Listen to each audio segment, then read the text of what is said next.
So again, a pleasant good afternoon to each and every one of you. Okay, so welcome. So they are the course description of this is Ethics 101, correct? Business Ethics. Alright?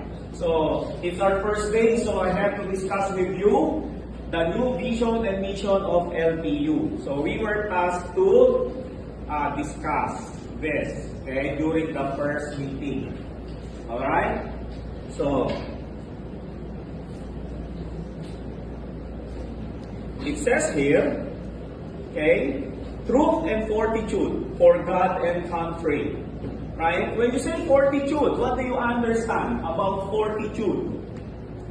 Anyone? Fortitude. What do you mean by fortitude? Okay? So one of the facts, one of the,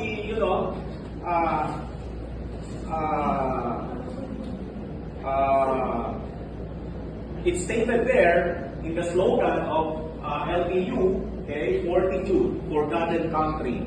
O sige, Google na. Fortitude. Okay. So when you say fortitude, alright, this is courage, this is bravery, amidst pains, sufferings, okay, challenges, trials in life.